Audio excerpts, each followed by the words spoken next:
बाबा के बड़े भाई श्री बालकृष्ण और नारायण राव घर के सामने ही रहते थे। इनमें से बालकृष्ण जी की पत्नी श्रीमती सीताबाई ऊपरी बाधाओं से परेशान थी, लेकिन जब बाबा जी ने त्रिताल हवन आरंभ किया तो उससे सीताबाई को राहत मिलने लगी। इसलिए परिजनों ने विचार किया कि बाबा जी से विनंती की जाए कि बाबा हमारे घर पर हवन कार्य करें। तुम लोग इन्हें संभालो, मैं बाबा से मिलके आता हूँ, ठीक है?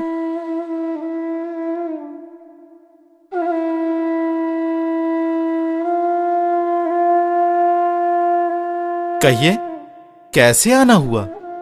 बाबा, आप तो जानते ही हैं कि सीताबाई ऊपरी बाधाओं से परेशान हैं। कितना समय बीत गया है बाबा।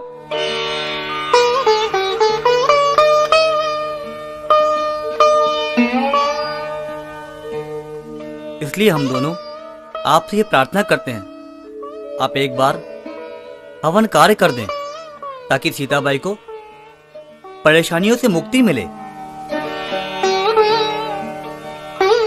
और हमारे दुख भी दूर हों। ठीक है, मैं हर दिन शाम को एक समय का हवन लगातार 11 दिनों तक करूंगा।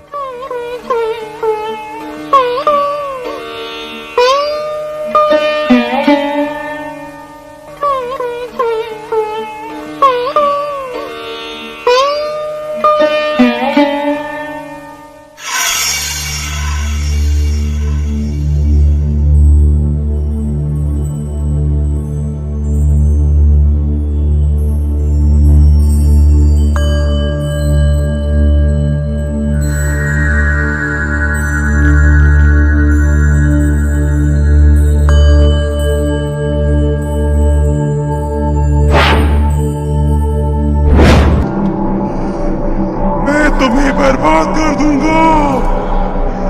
तुम क्या समझते हो तू मुझे पकड़ लेगा?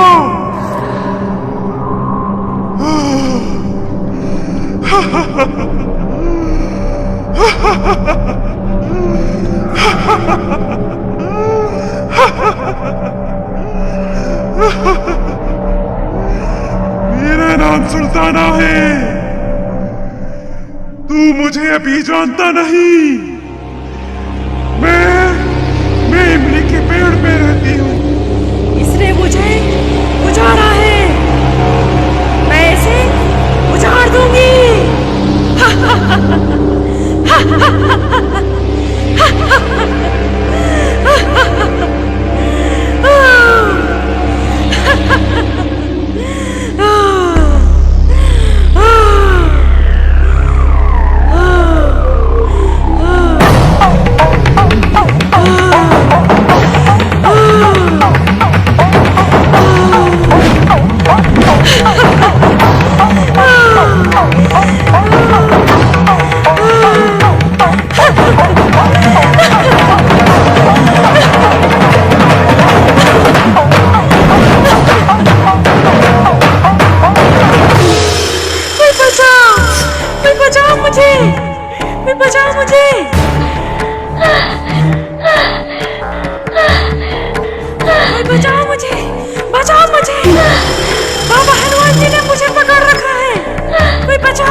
इस प्रकार के शब्द, आवाजें, चीखें सीताबाई के मुख से लगातार 2 दिनों तक निकलती रही, मगर बाबा जी को तो उसे मुक्ति दिलानी थी, क्योंकि सीताबाई के शरीर में बहुत सी बाधाओं का डेरा था और समस्या बिल्कुल आसान भी नहीं थी।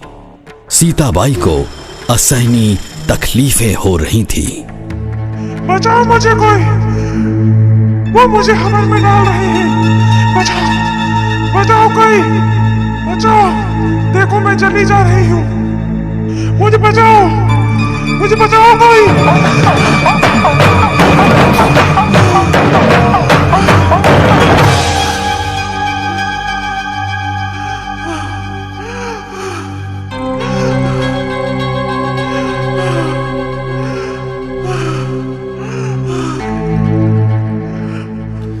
हे बाबा हनुमान जी, मेरे सामने ये बड़ी समस्या खड़ी हुई है। सीताबाई को तकलीफ हो रही है, आप उस पर दया करें, कृपा करें, उसे इस समस्या से मुक्ति दिलाएं बाबा हनुमान जी, मुक्ति दिलाएं।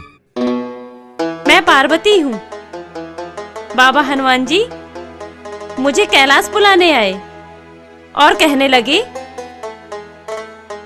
उस औरत का शरीर अंगार के समान जल रहा है, तुम वहां जाओ और उसे संभालो। सुनो, मेरा सारा शरीर अंगार के समान जल रहा है, मैं अंगार हो रही हूँ, कृपया करके मुझे 21 गुंड पानी से नहलाएं और साफ वस्त्र पहनाएं। सीताबाई में ये परिवर्तन देखकर बाबा को आश्चर्य हुआ। तब उन्होंने स्लेट पट्टी पर लिखकर परिवारजनों को कहा कि इससे ये पूछो कि अब तक तो तुम्हारे ऊपर शैतान आए, लेकिन अब पार्वती कैसे आई? क्यों? अभी तो तुझे शैतान आ रहा था, ये पार्वती कैसे आ गई? हनुमान जी मुझे कैलाश पर्वत पे बुलाने आए और मुझसे कहा, उस झाड़ के शरीर में प्रवेश करो और उसे बचाओ। इतना सुनने के बाद बाबा जी ने स्लेट पट्टी पर लिखकर आदेश दिया कि सीताबाई को 21 गुंड पानी से नहलाकर साफ वस्त्र पहनाओ और बाद में हवनकार में लाओ।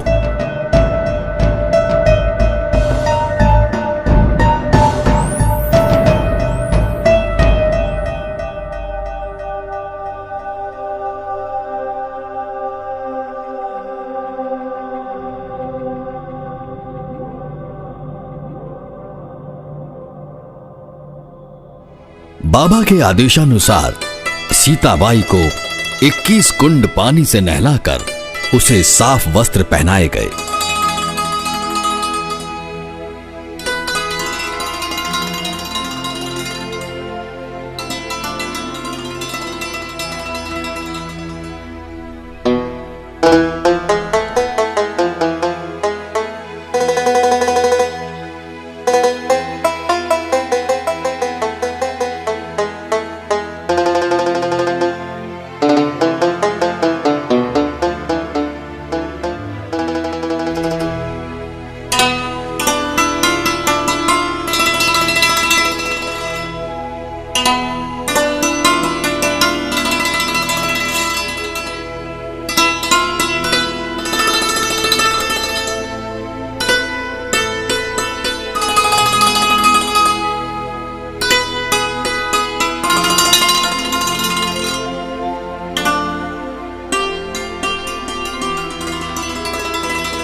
इसके बाद सीताबाई पुनः पूजन हेतु हवन कुंड के सामने आकर बैठी और इस प्रकार बाबा जी ने पूजन कार्य पुनः आरंभ किया और पूर्ण किया।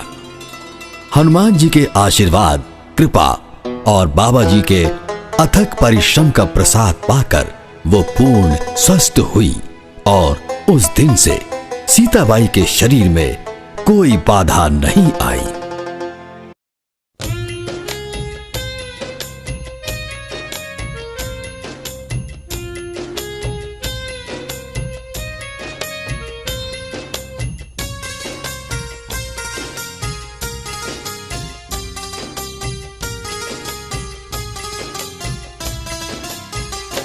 मानव मंदिर को जाती है कौन सी डगर, मानव मंदिर को जाती है कौन सी डगर, ढूंढती मैं फिरूं कुछ ना आता नजर, ढूंढती मैं फिरूं कुछ ना आता नजर, मानव मंदिर को जाती है कौन सी डगर, मानव मंदिर को जाती है कौन सी डगर।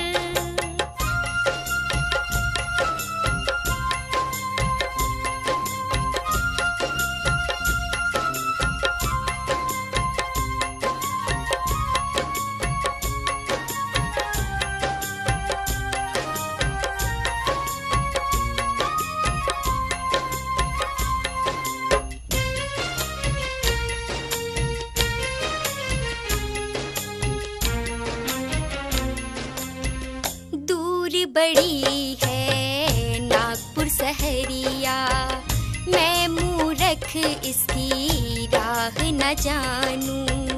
मुझको राह दिखा दो बाबा, मैं अज्ञानी भूली भटकी, इतनी कृपा तो कर दो बाबा, मैं तेरे चरणों को पालूं, जाऊं ना फिर कभी तेरा दर छोड़ के, जाऊं ना फिर कभी तेरा दर छोड़ के।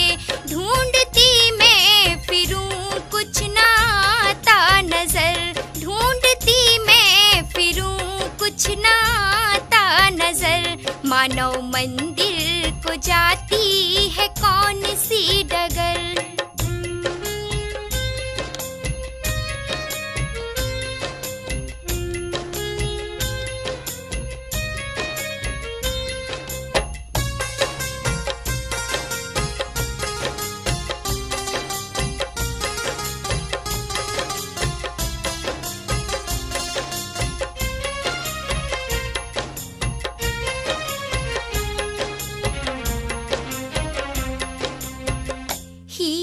मोती लाल न चाहूं, इस जग के जंजाल को त्यागूं।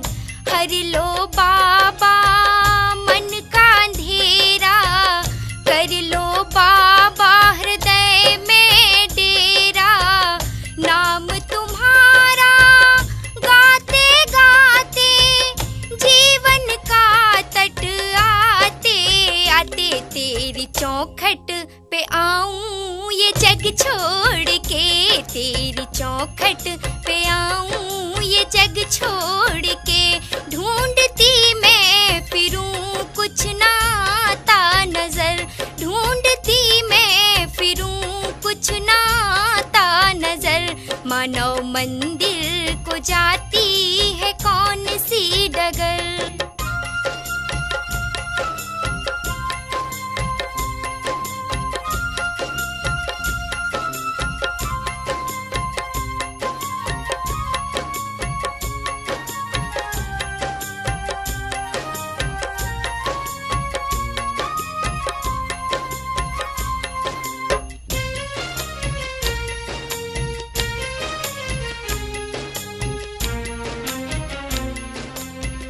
चिड़िया होती तो उड़ आती, तेरे चरणों में गिर जाती।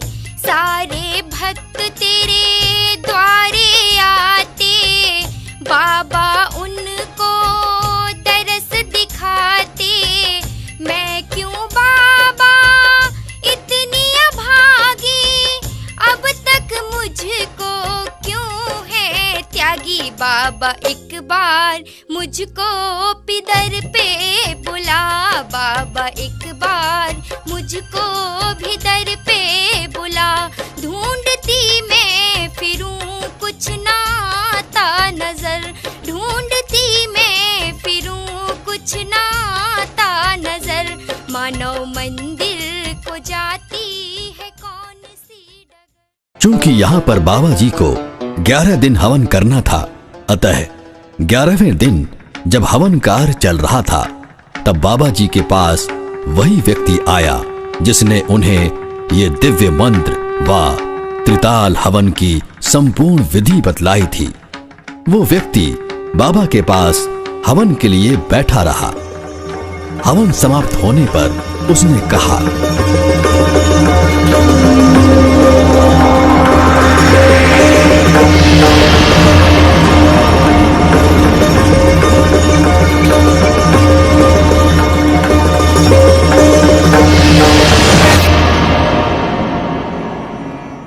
बाबा जी, आपके इस हवन कार्य के दौरान मुझे बड़ा अनोखा अनुभव हुआ। मैं जिस जगह पर बैठा हुआ था, यह स्थान आपके हवन कार्य के दौरान जोर जोर से हिल रहा था। लेकिन हवन समापन हेतु जैसे ही आपने अंतिम आहुति दी, यह स्थान हिलना बंद हो गया। हाँ बाबा, जय हो बाबा की।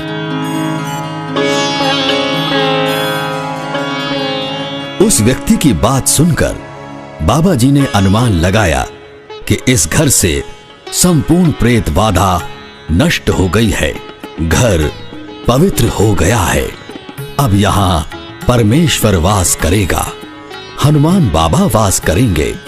और इस प्रकार उस परिवार के सभी लोगों को सुख शांति मिली। जैसा कि हम जानते हैं कि बाबा जी को साक्षात हनुमत दर्शन व उनकी अनंत कृपा प्राप्त थी, पर शेष परिवार जनों की आस्था हिंदू धर्म के समस्त देवी देवताओं में थी। वे भगवान राम, कृष्ण, शंकर, पार्वती आदि सभी की पूजा अर्चना करते थे। लेकिन इसके बावजूद परिवार का दुख पूरी तरह समाप्त नहीं हुआ था। जब कभी संकट आता तो बाबा जी मंत्रोच्चारण कर फूंक मारते व तीर्थ भी देते थे, जिससे दुख दूर हो जाते थे। धीरे धीरे ये खबर काफी लोगों तक फैली और लोग अपने दुख तकलीफ लेकर आस लगाकर बाबा के पास आने लगे। इसी दौरान रंगारी समाज की शांताबाई नामक स्त्री बाबा की शरण में आई। वो ऊपरी बाधाओं से बहुत ही बुरी तरह से परेशान थी।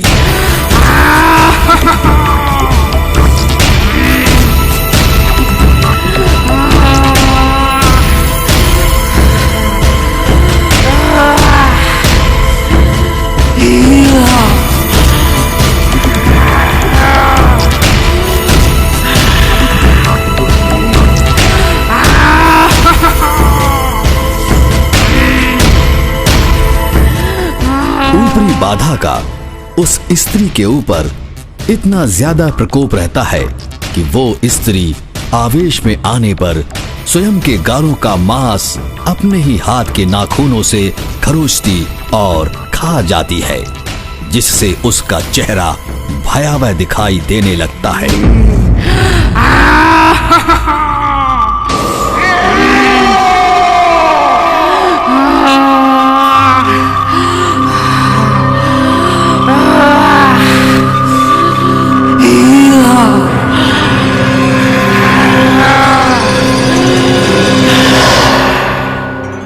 ये देखकर बाबा जी सोच में पड़ जाते हैं। इस महिला की तकलीफ और हालत अब देखी नहीं जाती। ना जाने क्यों बाबा हनुमान जी इस दुखियारी पर तरस नहीं करते। एक महान शक्ति इस कल्पना रूपी शक्ति को मात क्यों नहीं देते। अब मुझे 42 दिन हवन करना होगा, तभी इस दुखियारी को आराम मिलेगा। अरे बाबा, ये हवन सब झूठा। वो देख, कृष्ण हवा में खड़ा है। वो देख, हवन में खड़ा है। वो देख, हनुमान जी पाताल में खड़े हैं। 10,000, 20,000, 50,000 भूतों को पूंछों में बांधकर हवन में जला रहा है। वो देख वो देख।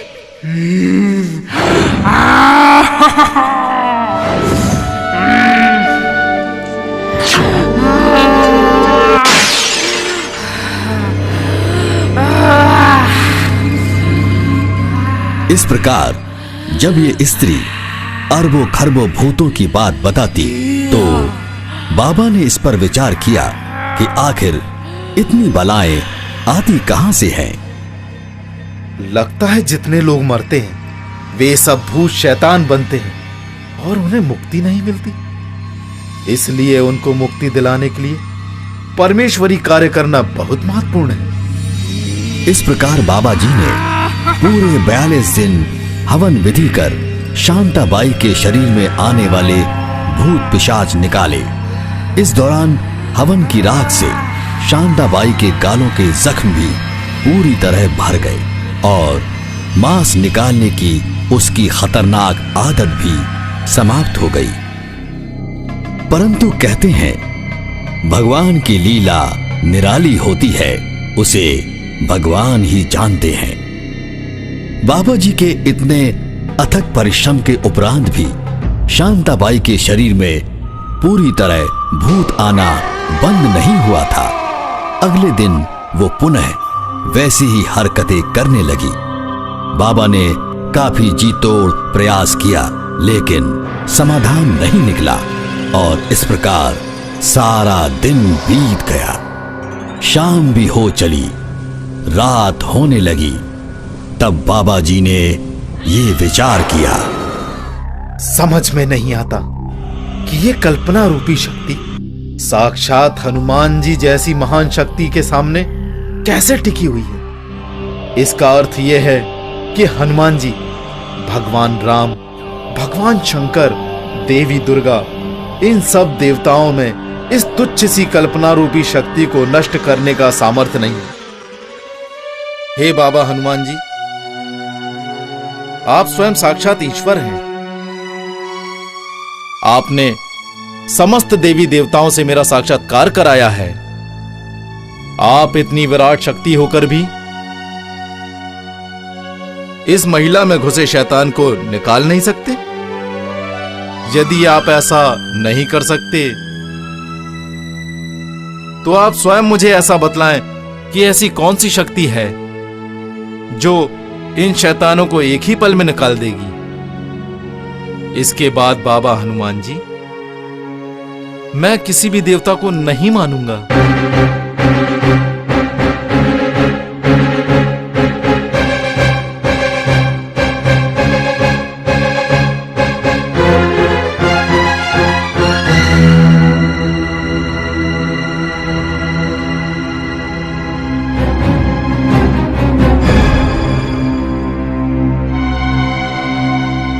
शांताबाई, ये आखिरी फूंक है, अब कभी नहीं आना।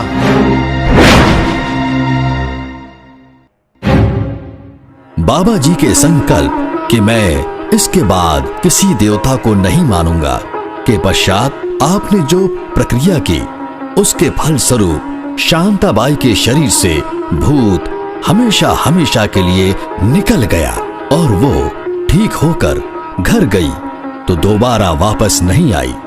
इस प्रकार उसके शरीर से भूत नष्ट हुआ और शांता को राहत मिली। लेकिन ये परिणाम देखकर बाबा को आश्चर्य हुआ।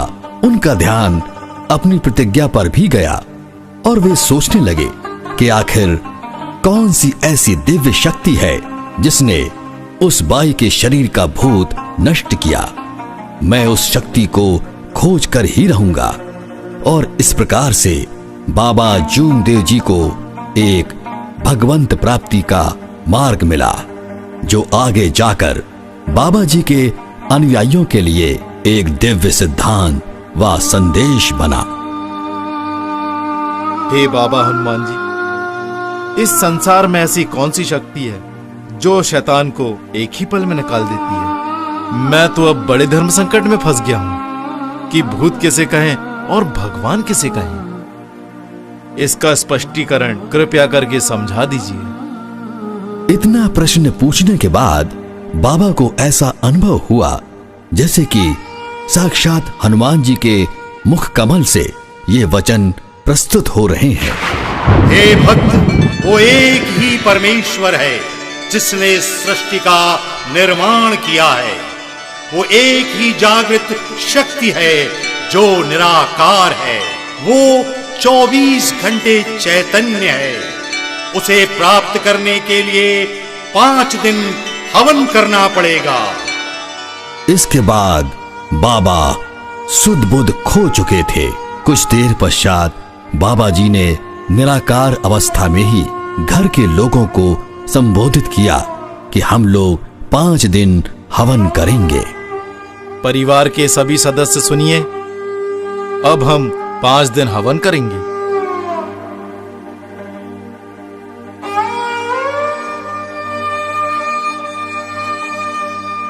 20 अगस्त सन 1948 की श्रावण माह की प्रतिपदा तिथि दिन शुक्रवार को सायंकाल में बाबा जी ने इस दिव्य हवन की शुरुआत की।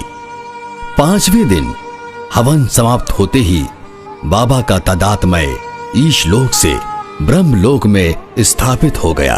वे देहमान भूल गए और निराकार अवस्था में आए और इस अवस्था में बहुत आक्रांत होकर रोने लगे। मैं कहां आ गया? घर वालों, मेरी बात सुनो, मैं कहां आ गया हूं? सेवक भगवान बन गया? बाबा, बाबा, आप चुप हो जाओ बाबा, आप शांत हो जाओ।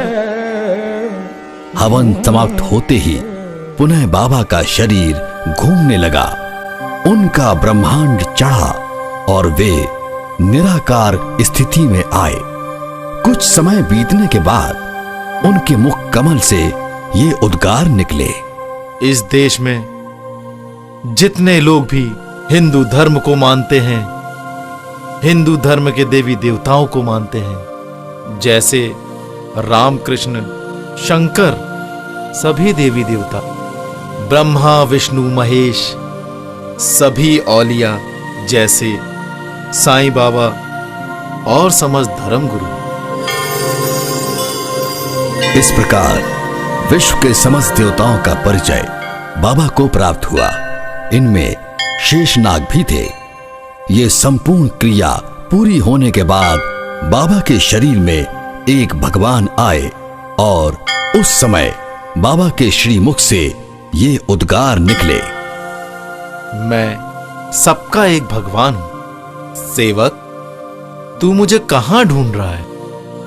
मैं 24 घंटे तेरे पास हूं। जिस क्षण मैं तुझसे दूर जाऊंगा, तेरा शरीर मृत हो जाएगा। तब बाबा को लगा कि मैं कितना पागल हूं। भगवान मेरे पास होकर मैं उसे ढूंढ रहा हूं। और इस प्रकार उस दिन बाबा जी के मुख से अनेक दिव्य वचन प्रकट हुए। मैं कितना पागल हूं। भगवान मेरे पास है और मैं उसे ढूंढ रहा हूं। परिवार के लोग सुनो, इस परिवार के समस्त सदस्य सभी भगवानों की पूजन बंद करके सिर्फ एक ही भगवान की पूजन करें। श्री भगवान बाबा हनुमान जी की पूजन करें। जय भगवान बाबा हनुमान जी की। और इस आदेश के बाद सभी परिजनों ने बाबा को आश्वासन दिया कि आज से हम सब एक ही भगवान को मानेंगे। और उसी दिन घर में सभी देवताओं की पूजा बंद हुई, मंदिर जाना बंद हुआ। इस प्रकार बाबा ने एक भगवान की प्राप्ति की जो विधि आरंभ की, श्रावण पक्ष की षष्ठी तिथि होने के कारण प्रत्येक वर्ष इसी दिन समस्त सेवक एक भगवंत का प्रकट दिन के रूप में अपने अपने घर हवन कार्य कर इस शुभ दिन की याद में मनाते हैं। इस मान्यता के साथ कि ये मानव धर्म का सबसे बड़ा त्योहार है। और इसी शुरुआत के दिन से ही हमारे बाबा जी हनुमान जी को अपना गुरु मानने लगे। महान त्यागी बाबा जूमदेव एक भगवान प्राप्ति के उपरांत लगातार विदेह अवस्था में रहे। ये एक ऐसी अवस्था होती है जबकि साधक देह में रहकर भी देह से बहुत ऊपर चेतना के स्तर पर अवस्थित होता है। इसी अवस्था को समाधि अवस्था भी कहा जाता है। जब काफी दिनों तक बाबा इसी अवस्था में रहे तो चिंतित परिवार जनों ने उनसे प्रार्थना की, हे भगवान बाबा हनुमान जी, सेवक की यह स्थिति कब तक रहेगी? आपको आपका भाई इतना प्यारा था, आपको इतनी हमदर्दी थी, तो आपने उसे भगवान की सेवा में क्यों भेजा? उस समय आपने उन्हें रोकना था। अब सेवक भगवान का हो गया, ना किसी का रहा और भगवान सेवक का हो गया। मेरा सर सेवक का धड़ और सेवक का सर मेरा धड़ हो गया। इस तरह दोनों की आत्मा एक हो गई। सेवक भगवान बन गया। इसलिए सेवक अब एक ही समय थोड़ा सा सादा भोजन करेंगे, जिसमें दाल, चावल, सब्जी और घी होगा। और कोई भी महिला घर की हो या बाहर की हो, उसकी छांव सेवक पर ना पड़े, नहीं तो सेवक कहीं का नहीं रहेगा, जिंदा नहीं रहेगा।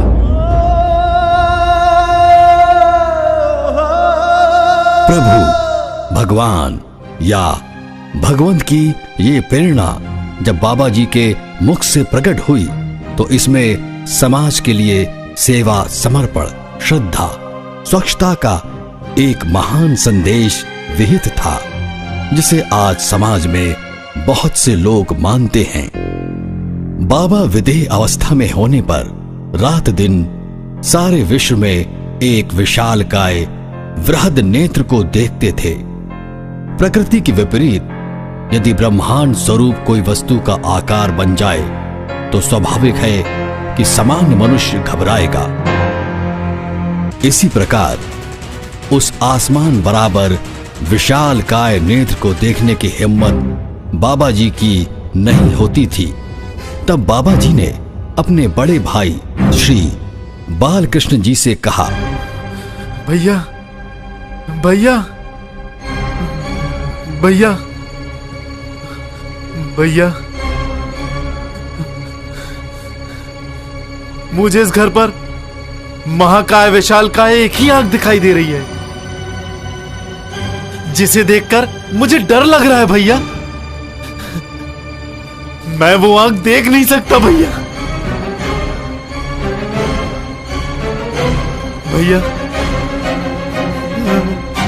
ये विशाल नेत्र बाबा जी को 1.25 महीने से लगातार दिख रहा था।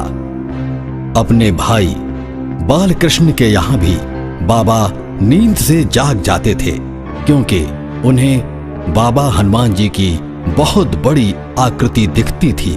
तब बाबा अपने भाई से कहते हैं, भैया मुझे इस घर पर महाकाय विशाल एक ही आंख दिखाई देती है, वह देखकर मुझे डर लगता है,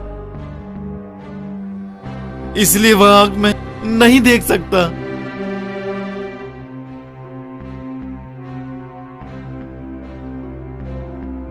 भैया तुम बाबा हनुमान जी को बताओ, तुम मेरे भाई के पीछे मत पड़ो, अपने मंदिर में जाकर रहो।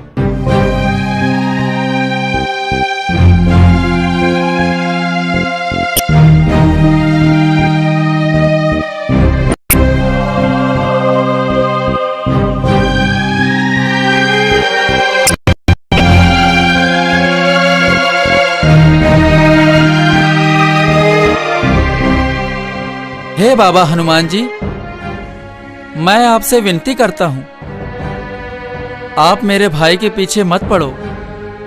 उसका परिवार है, उसकी अपनी जिम्मेदारियां हैं। हे प्रभु, दया करके उसे आजाद करने की कृपा करें। इस अवस्था में लगभग 3 महीने बीतने के बाद एक दिन बाबा ने अपने परिवारजनों को निराकार बैठक में मार्गदर्शन इस प्रकार दिया। आप सब लोग ध्यान से सुनो। सभी लोग मिलकर 3 माह तक भगवान से विनती करो, हमारे भाई की यह अवस्था समाप्त कर उसे गृहस्थी में रखें। जय बाबा हनुमान। बाबा के कहे अनुसार घर के सभी लोगों ने 3 माह लगातार सूर्योदय के पूर्व एक भगवंत के नाम से अगरबत्ती व कपूर लगाकर विधि अनुसार विनंती की। 3 माह पूर्ण होने पर दूसरे दिन हवन कर उसकी समाप्ति की और उसी दिन बाबा होशो हवास में आए। उनकी विदेह अवस्था समाप्त हुई और इसी के साथ उनका लगभग 3 वर्ष का प्रज्ञातवास भी समाप्त हुआ।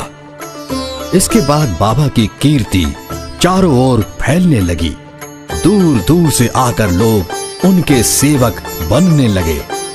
महान त्यागी बाबा जूमदेव जी को विदेह अवस्था में एक भगवंत प्राप्ति की साधना के दौरान परमेश्वर ने 4 वचन प्रदान किए और यही वचन बाबा जी ने भगवत प्राप्ति के लिए, निष्काम कर्म योग साधने के लिए और मानव जीवन में सफल होने के लिए 4 तत्वों के रूप में प्रदान किए। पहला, परमात्मा एक। दूसरा, मरे या जिए भगवत नाम पर। तीसरा, दुखदारी दूर करते हुए उद्धार।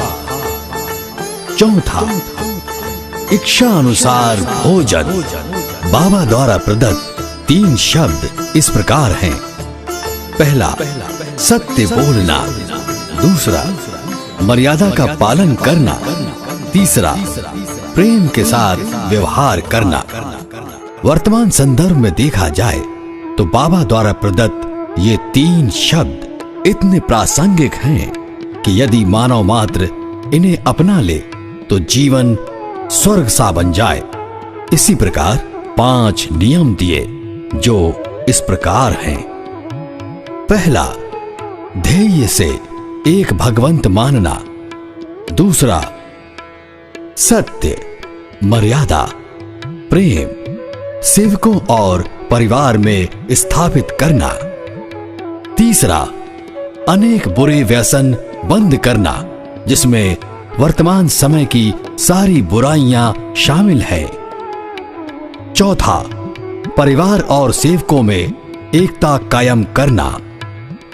5वां, मानव मंदिर सजाने के लिए दान देना, अपना परिवार मर्यादित रखना इत्यादि।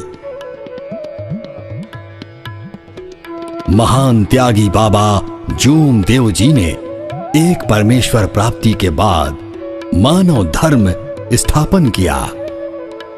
नया धर्म होने से उन्होंने लगातार 56 वर्षों तक दिन रात इस मार्ग का प्रसार करने के लिए गांव-गांव दौरा किया।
4 दिसंबर 1976 को गोलीबार चौक में परमात्मा एक सेवक नागरिक सहकारी बैंक का कार्यालय प्रारंभ किया गया।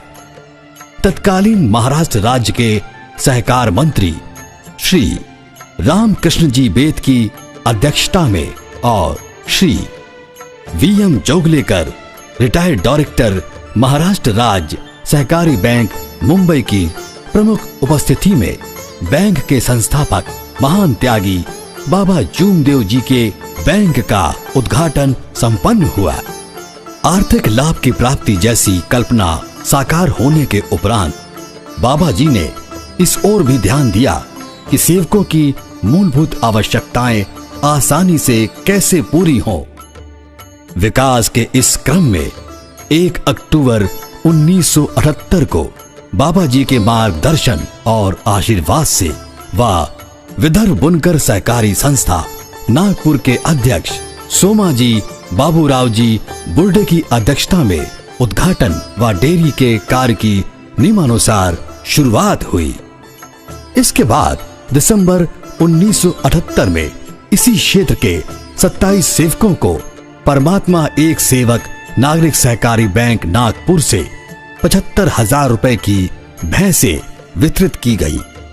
इस संस्था की इतनी जोरदार प्रगति हुई कि केवल 6 महीने में अर्थात मार्च 1979 में संस्था ने स्वयं का कुआं बनवाकर कर्मचारी निवास स्थान भी बनाया। बाबा जी के आशीर्वाद के फलस्वरूप संस्था ने दिन दूनी रात चौगनी तरक्की की, जिसे देखकर महाराष्ट्र शासन ने 75% अनुदान पर 28,000 रुपयों की मिल्को टेस्टर यानी फैट परीक्षण मशीन प्रदान की। मानव सेवा के इस क्रम में इसके बाद दुग्ध उत्पादक सहकारी संस्था धोप का उद्घाटन बाबा जी के इकलौते पुत्र डॉक्टर मनो ठुबरीकर के कर कमलों से संपन्न हुआ।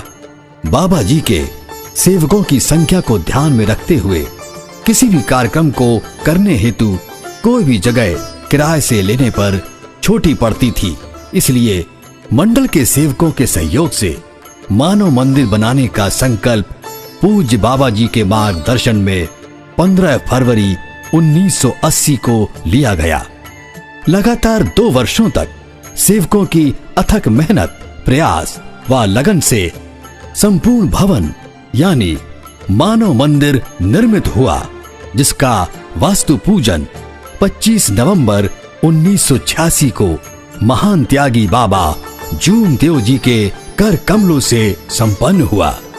प्रत्येक वर्ष प्रगट दिन यानी 15 अगस्त को वार्षिक हवन एवं 15 नवंबर को सामूहिक हवन कार्य भवन में किया जाता है, जिसमें लगभग 20-25 हजार सेवक एकत्रित होते हैं। उस समय परम पूज्य परमात्मा एक सेवक मंडल नागपुर से संबंध रखने वाले अनेक गरीब लोग चिकित्सा साधनों से वंचित थे।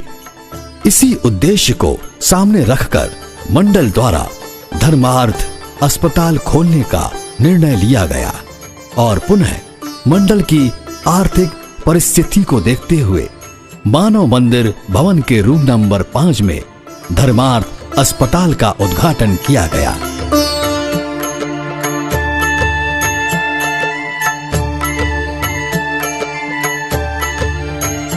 इस प्रकार महान तपस्वी, योगी, साधक, त्यागी बाबा जूमदेव जी अपने आराध्य हनुमान जी के अनन्य भक्त बनकर मानवता की सेवा में ताउम्र समर्पित रहे और समय की परिधि को स्वीकार करते हुए श्री हनुमान जी का ये अनुपम भक्ति पुंज उन्हीं के दिव्य स्वरूप में समाहित हो गया। किंतु बाबा का असीम प्यार, अपनत्व और आशीर्वाद समस्त सेवकों के लिए सदैव एक वरद हस्त के स्वरूप में हमेशा विद्यमान रहेगा।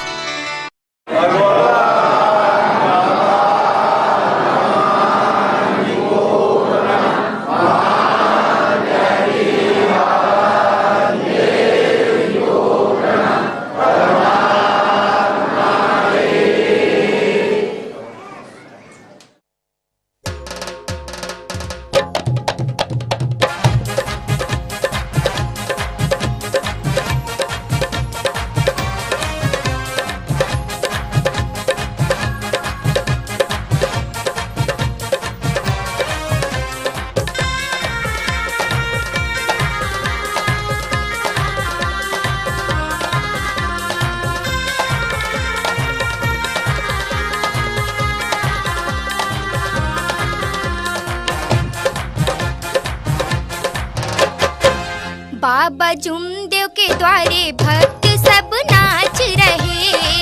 बाबा तेरे द्वारे भक्त तेरे नाच रहे। बाबा जुमदेव के द्वारे भक्त सब नाच रहे। बाबा तेरे द्वारे भक्त तेरे नाच रहे। बाबा तेरे द्वारे भक्त तेरे नाच रहे।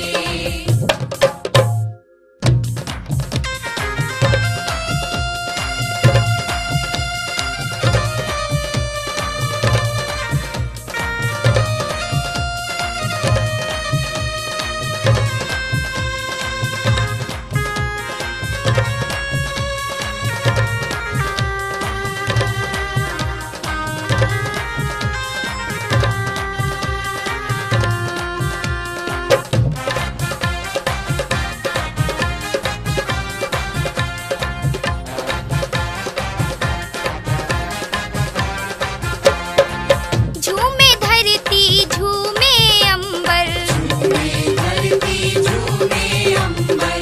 झूमे नदिया और समंदर। झूमे नदियाँ और समंदर। झूमे धरती झूमे अंबर, झूमे नदिया और समंदर। झूमे चंदा तारे भक्त तेरे नाच रहे। बाबा जुमदेव के द्वारे भक्त सब नाच रहे। बाबा तेरे द्वारे भक्त तेरे नाच रहे। बाबा तेरे द्वारे भक्त तेरे नाच रहे।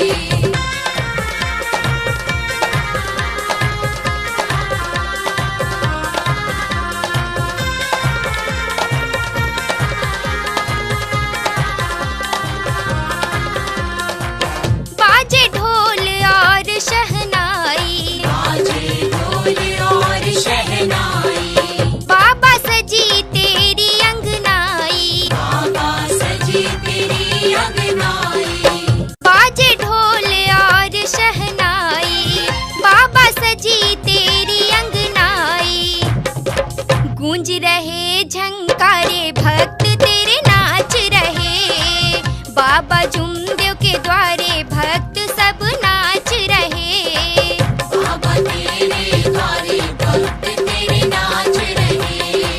बाबा तेरे द्वारे भक्त तेरे नाच रहे।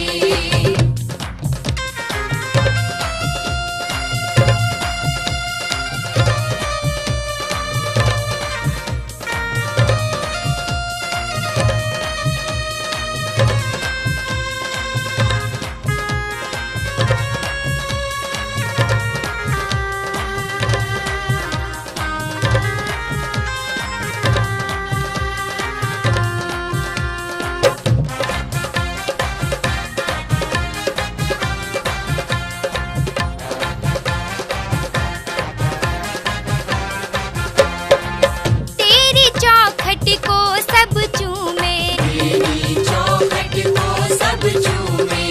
छोटे बड़े यहाँ सब झूमे। छोटे बड़े यहाँ सब झूमे। तेरी चौखट को सब चूमे। छोटे बड़े यहाँ सब झूमे। दूर से भक्त पधारे भक्त तेरे नाच रहे। बाबा तेरे द्वारे भक्त सब नाच रहे। बाबा तेरे द्वारे भक्त तेरे नाच रहे। बाबा तेरे द्वारे भक्त तेरे नाच रहे।